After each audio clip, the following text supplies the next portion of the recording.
আজ তোমাদের দেখাবো দারুণ খেতে এই মানকচুর পাতা বাটা।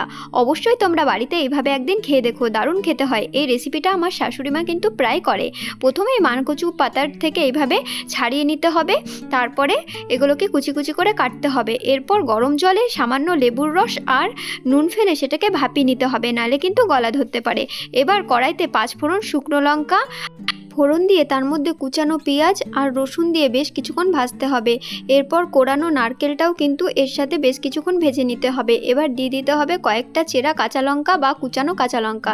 এরপর পরিমাণ মতো হলুদ গুঁড়ো আর নুন দিয়ে বেশ কিছুক্ষণ ভাজার পর ভাপানো পাতাগুলো দিয়ে কিছুক্ষণ নাড়াচাড়া করতে হবে। এবার এটাকে ঢাকা দিয়ে রেখে দিতে হবে, আর আঁচটা কিন্তু কিছুটা কমিয়ে দিতে হবে। এরপর ঢাকা খুলে আরও কিছুক্ষণ নাড়াচাড়া করে নামিয়ে নিলেই তৈরি মানকচুর পাতা বাটা নারকেল কোড়া দিয়ে। অবশ্যই এই রেসিপিটা বাড়িতে ট্রাই করো, আর এরকম নতুন নতুন রেসিপি পেতে প্লিজ চ্যানেলটিকে সাবস্ক্রাইব করে পাশে